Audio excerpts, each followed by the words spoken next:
Good evening friends, कैसे हैं आप सब। उम्र भर जिस शख्स के लिए हम अपनी खुशियाँ कुर्बान करते रहे, उम्र भर जिस शख्स के लिए हम अपनी खुशियाँ कुर्बान करते रहे, उसने आखिर में धीरे से मेरे कानों में आकर मुस्कुरा कर कहा, मैंने कब कहा था ये सब करने के लिए, मैंने कब कहा था ये सब करने के लिए।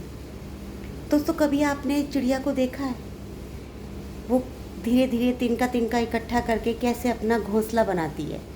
धीरे धीरे शुरू करके उसमें हर तरह की छोटी छोटी चीज़ें, पहले स्टार्टिंग में तिनकों से बाहर का उसका आउटर लेयर बनाती है और बाहर अंदर उसमें थोड़े थोड़े कोजी तरह की ना जो घास होती है वो ला के रखती है।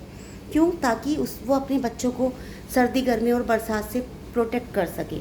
और जैसे ही कोई तूफ़ान आता है या कोई तेज़ हवा के झोंके आते हैं या तेज़ बारिश आती है तो वो अपने पंख फैला के अपने बच्चों को उसमें समेट लेती है। ऐसे ही ह्यूमन बीइंग्स का भी होता है।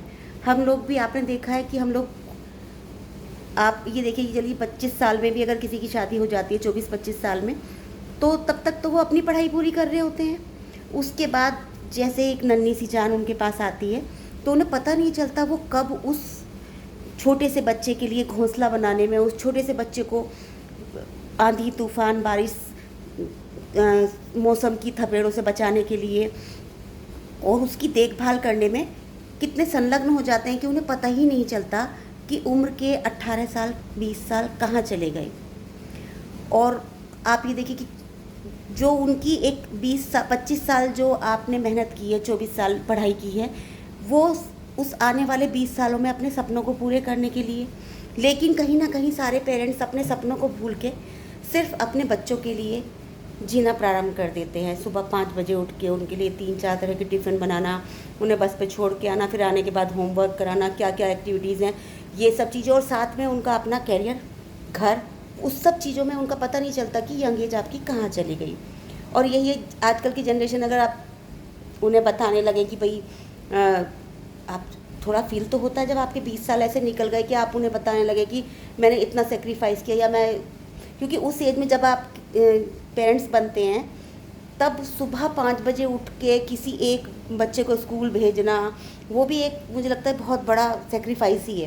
क्योंकि वो एज ऐसी होती है कि जब आप सोना चाहते हैं, है ना, रेस्ट करना चाहते हैं, लेकिन ऐसा आप कभी कर नहीं पाते क्योंकि आपका पूरा फोकस उस बच्चे के फ्यूचर के लिए, भविष्य के लिए, कि आप उसको बेटर से बेटर दे पाएँ। ऐसे ही चिड़िया का होता है।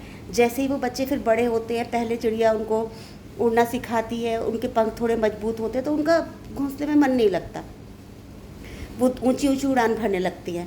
कहीं ना कहीं चिड़िया जब घोंसला खाली होता है तो इधर उधर देखती है और वो हमेशा उनके आने का इंतज़ार करती है। हमेशा that is the home for them, कि वो कहीं भी जाए, किसी भी मुसीबत का अगर उन्हें सामना करना पड़े तो she is also available for them, for their kids. ऐसे ही ह्यूमन बींग्स का होता है। जैसे बच्चे 17-18 साल के हुए तो वो अब टिकना नहीं चाहते, उन्हें घर बिल्कुल काटने को दौड़ता है।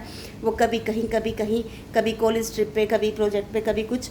तो वो आप भी उस चिड़िया की तरह ही हैं, आप हमेशा उनका इंतज़ार करते रहते हैं। पर जब वो इस तरह से कुछ, मैंने देखा हर दूसरे घर में कोई ना कोई बच्चा यही कहता हुआ कि मैंने कब कहा था ये सब करने के लिए, तो कहीं ना कहीं वो आपका थोड़ा दिल टूटता है। बट दिस इज़ कॉल्ड, वो नहीं आपके सेक्रीफाइस को समझते पर आप खुद को समझते हैं और you are still available for them at any time, you are protecting them, you are like a shield for them. तो इट्स गुड। वो समय आने पे जब उनके खुद के, मुझे लगता है कि वो बड़े हो जाएंगे, बच्चे होंगे और वो शायद यही सब सेक्रीफाइसेस खुद करेंगे, तो they will understand more better. और so no need to make them understand, let them be. उन्हें फ़िलहाल उनके जितना उन्हें समझ में आता है उस पर छोड़ देना चाहिए, मुझे लगता है। और जब समय आएगा तो they will appreciate you, they your sacrifice, your hard work, and they will know your worth. Thank you so much.